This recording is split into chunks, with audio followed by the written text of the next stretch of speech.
Hi everybody, in this video we will discuss about how to find previous element in a given circular linked list. So if we are given a circular linked list like this and an element, right? So two input will be given, one is the list, other one is the element. So if the element is 28 for example, then the function should return 15. That is the element previous to the given element in the linked list. This is the objective or the functionality that we have to implement. So how we can do is, let us declare a temporary pointer and we have to check whether the next node's data part is equal to the element. For example, if I have given the element as 28, I will check whether the next node's data part is 28. No, it is 7. So nothing will happen. I will move my temp to next node. Again, I will check whether the next node's data part is 28. No, it is 15. So one step ahead. Now I will check whether next node's data part is 28. Yes. Then I will return 15. This is the idea I am going to implement. Also, if the element is found, fine. But if the element is not found, then where we should stop? For example, if I am giving the element as 34, there is no 34 in this list at all. Okay, or if I give even 10, right? 10 is the first element, doesn't have a previous element at all. Then when should we stop? We can stop as soon as we reach the last node. Okay, why? Because last node is not going to be previous element for any of the node, right?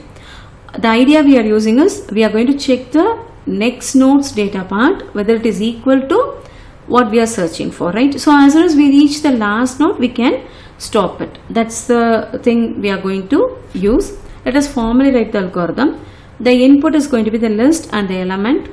If the list is empty, then we can indicate failure to the callee function and return -1. Otherwise, declare a temporary pointer, initialize the temp to point to the first node. When next part of, that is when we are not in the last node, that's what we mean.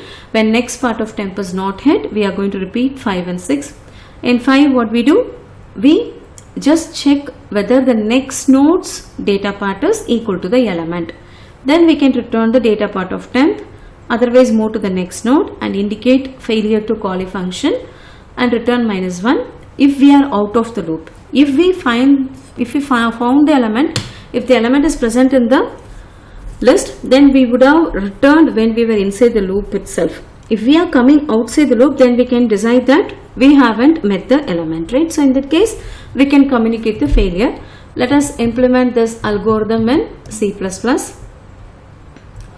So we are going to have a previous error flag. So that's declared in header file, and the previous function is also returned. Since OOP list is coming implicit, and we are going to have only the element as the parameter. Now let's come and start the implementation of previous. Okay, so if the list is empty, that's the first thing. But before that, we will just declare the temporary pointer. Let's declare as, and if the list is empty, then we have to communicate failure, right? So if is empty, then we will set the previous error flag and we will return -1. Okay, but one thing we should never forget, when we are working with global error flags, we have to reset at the entry of the function. Okay, declaration is done and we have to initialize temp to head, right? That is done. And when next part is not head, right? While. So we are going to write a loop while temp next not equal to head, right? While temp next not equal to head.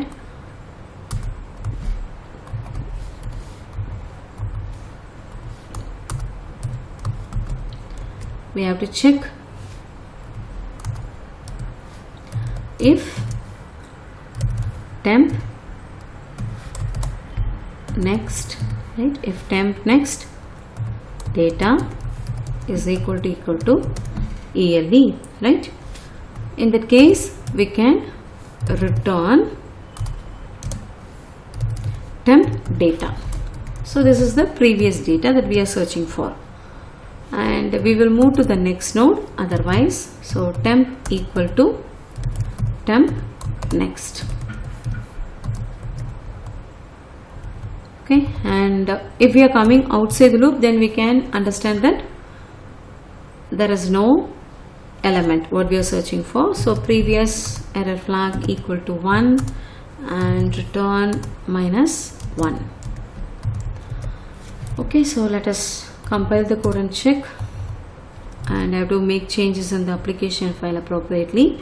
So I have to check previous.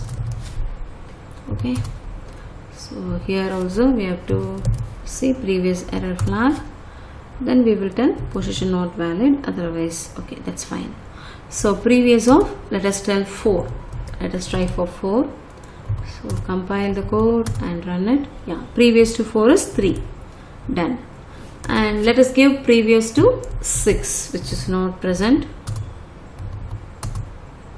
Okay, so it's telling position not valid, right? And we can do previous to 5.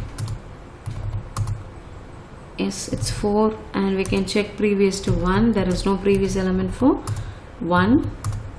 Yeah, position not valid. Okay, so I will share the code in the GitHub. Thank you.